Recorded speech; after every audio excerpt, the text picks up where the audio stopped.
Pakistan, a land which strikes its roots deep into history, meeting close of varied cultures, where West meets East.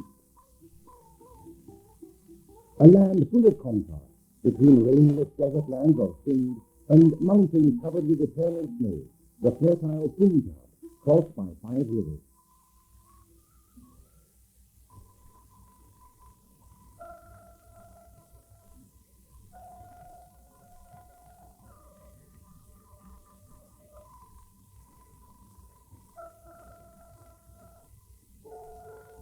The story of Tarbela begins here, in the starkly beautiful peaks of the Karakoram mountains in northern Kashmir.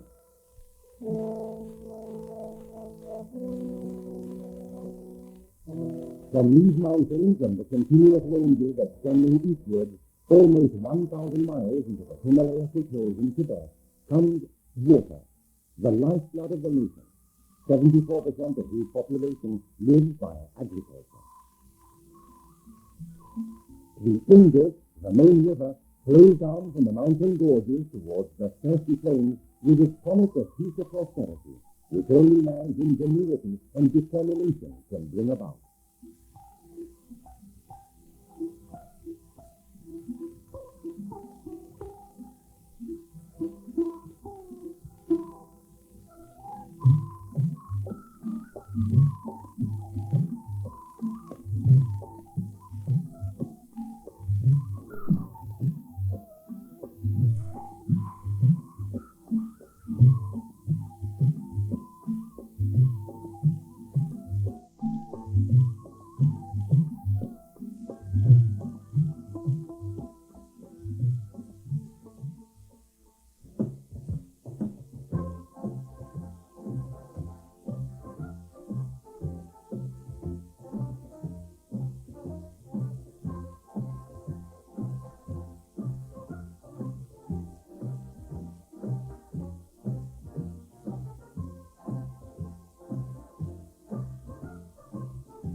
In the summer months of June, July, and August, snow melt from the mountains combines with monsoon rain to swell the river Indus and its 5 eastern tributaries to peaks of more than 10 times their average flow.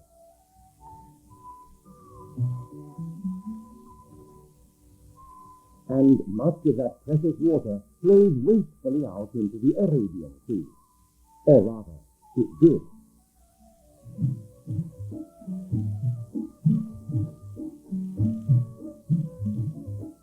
The problem is a common one throughout the developing world. Too much water in the wet season bringing floods and erosion, too little in the dry season, keeping down crop yields and forcing up imports.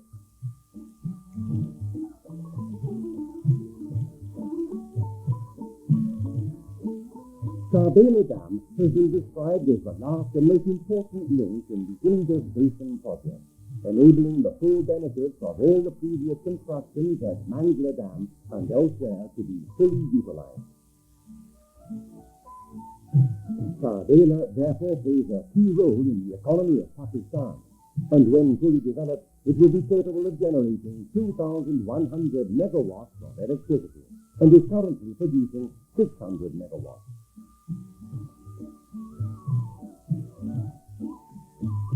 The division of the subcontinent in 1947 into Pakistan and India created a dispute between the two countries regarding the distribution of water from 6 great rivers in the west, comprising the Indus and the 5 tributaries on its eastern side.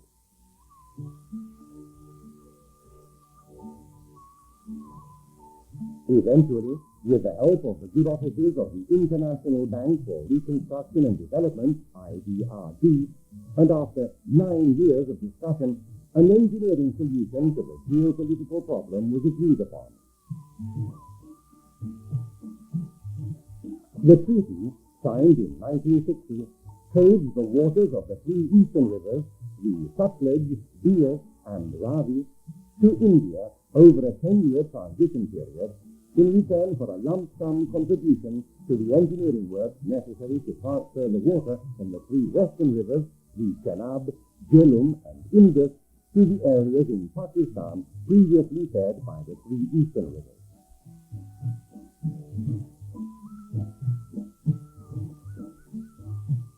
An Indus Basin Development Fund was set up, administered by the IBRD, which would include the lump sum payments by India with additional finance provided by Australia, Canada, West Germany, New Zealand, the United Kingdom, and the United States. An original amount of $893.5 million was provided to the Indus Basin Development Fund, which was later increased by a further $315 million. After completion of the other projects in the scheme, only some $324 million was left from the Indus Basin Development Fund for the last project, namely Tarbela, compared with the $1,000 million needed. However, Pakistan agreed to provide the local currency required and the foreign exchange for hydroelectric power equipment. Italy, France, Canada, the United Kingdom, and the United States agreed to provide additional foreign exchange, which led to the Tarbela Development Fund Agreement of 1968 and the practical realization of the Tarbela project itself. A key element in the strategy were new giant regulating reservoirs on the Indus, from which water stored during the summer floods could be released back into the river evenly during the rest of the year. The first step was the construction of the huge Mangla Dam on the river Jhelum.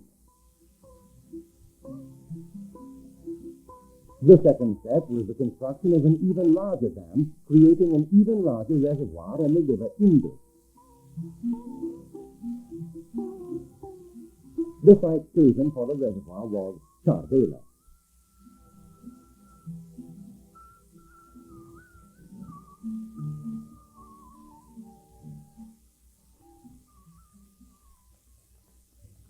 "65 miles by road from the Pakistan capital, Islamabad, Tarbela lies in the middle reaches of the Indus, where the valleys have flattened and widened from its mountainous upper reaches. At the dam site, the Indus Valley is nearly 2 miles wide, and to close it was to involve construction of the biggest embankment dam ever built, 9,000 feet long, 480 feet maximum height, and more than half a mile wide at the base.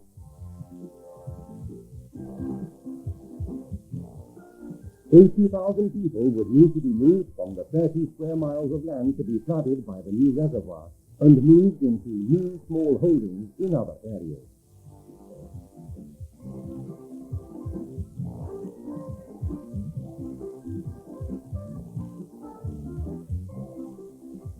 Before work could begin, accommodation was needed for the army of engineers and construction workers.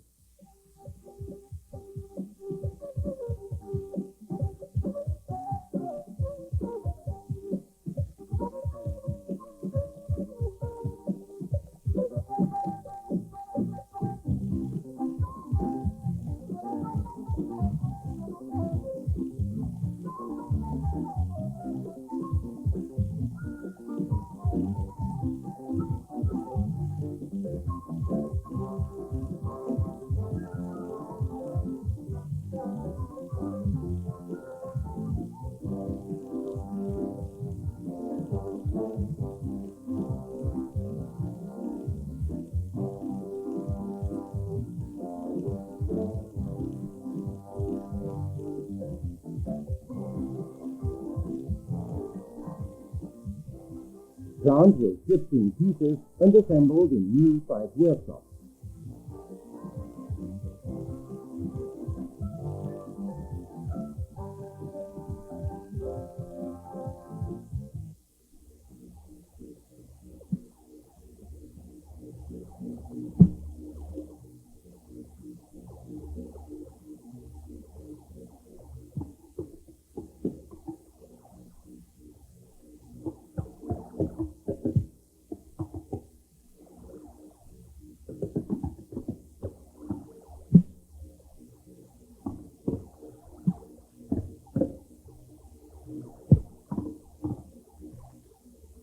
An advance contract had been left to provide access to the right bank for men and machines.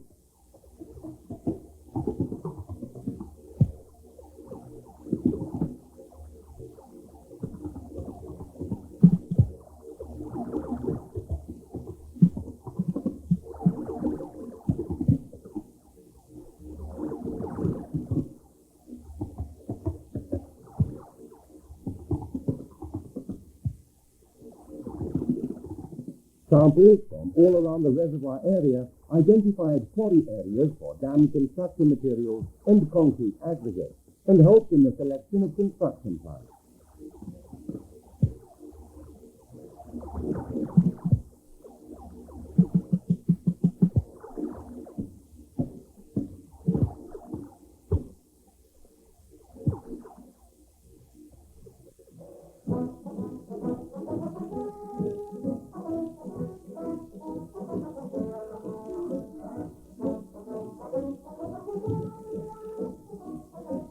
A big celebration greeted the start of work on the main civil engineering contract.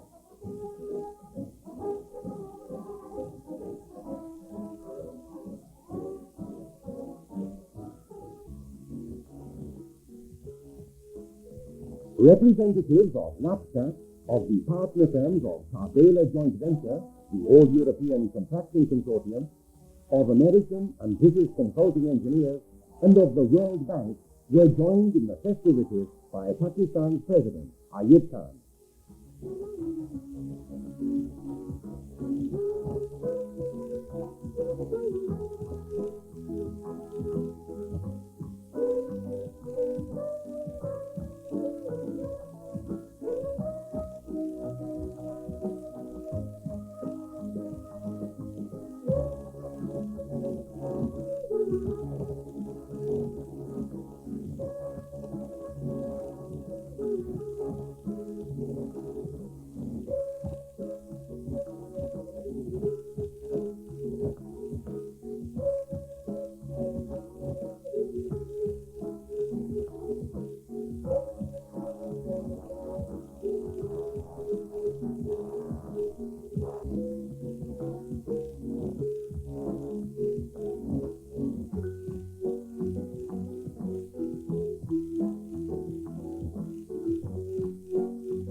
The opening ceremony was followed by a dramatic demonstration that work had begun in earnest.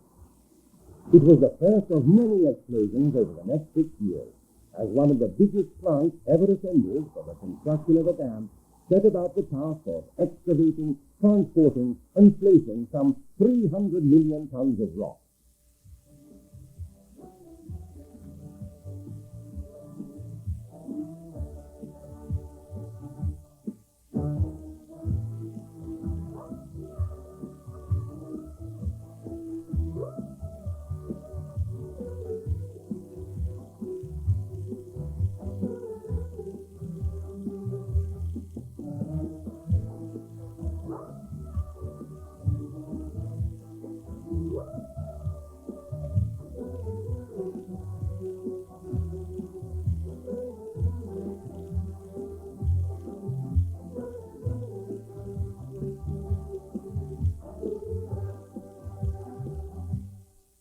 As the new settlers moved in, the old moved out.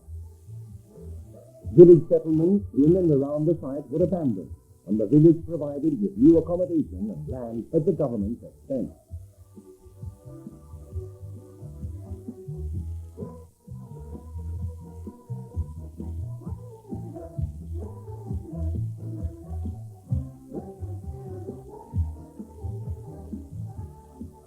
Meanwhile, work was racing ahead on construction of the accommodation needed for a workforce that would eventually top 15,000 and providing facilities for wives and families.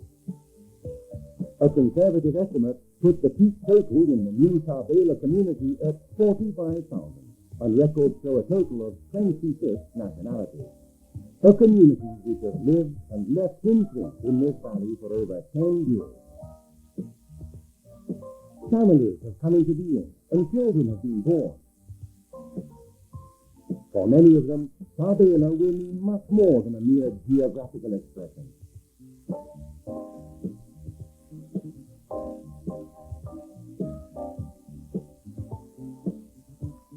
Shops and recreation facilities were important, and the major item was schooling. American, Italian, French, and German schools catered for the expatriates, and two Pakistani schools, one English and one Urdu, were also established on the site. On a contract that was programmed to last for 6 years, comfort and the availability of as many services as possible was a high priority.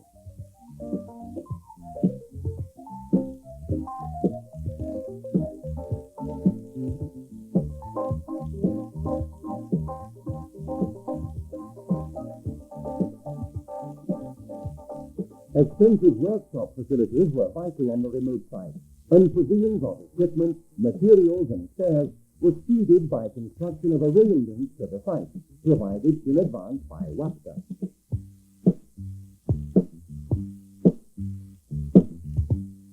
While vagaries on delivery were moved as much as possible by large stores. Inevitably, such a big infrastructure cries out for computer control, and at Tarbela, the site computer handles stores, accounts, programs, production, and above all, payroll operations.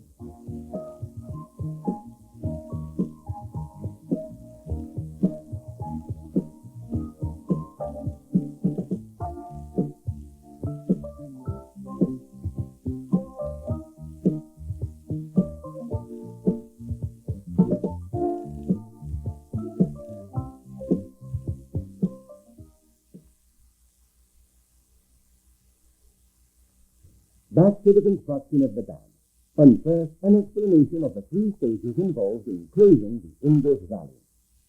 Stage 1, with the Indus away from the right side of the valley, while a diversion channel and buttress dam, about which more later, are being constructed. And work begins on the power and irrigation tunnels. Rock from required excavation goes into the first section of the dam.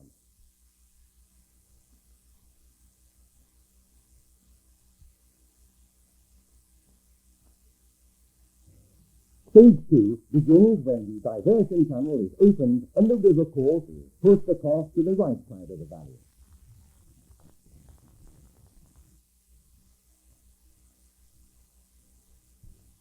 That fill material is to be placed in the greater part of the main dam.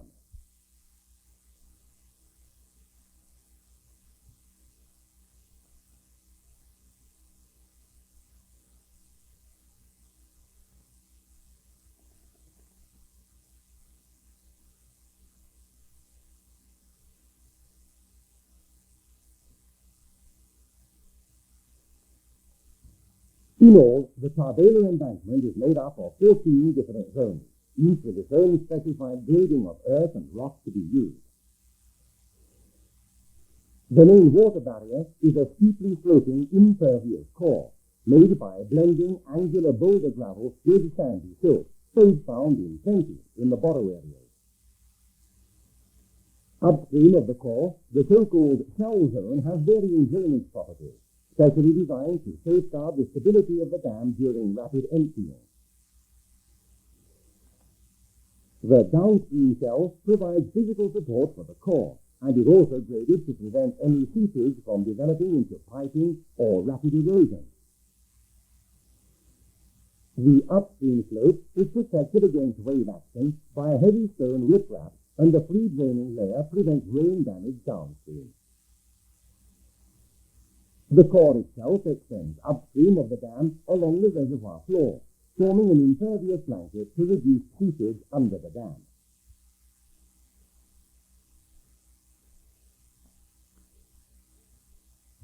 Also in stage 2, the longest of the 3 stages, comes the construction of the 2 saddle dams and the 2 concrete overflow spillways which handle flood floor, and completion of the diversion and irrigation tunnels. Concreting of the powerhouse, besides providing irrigation tunnels, Tarbela will also provide Pakistan with an initial 700 megawatts of hydroelectrical power, also takes place in stage 2. Stage 3. The final closure section of the main dam begins with closure of the buttress dam, diverting the river through the now completed tunnels. That leaves the diversion channel dry and gives access to the only remaining gap in the valley closure. Once the dam is complete, tunnels 1 and 2 are closed. The higher tunnels, 3 and 4, handling river flows as the reservoir rises. The final part of the sequence shows the reservoir full and water flowing through the powerhouse.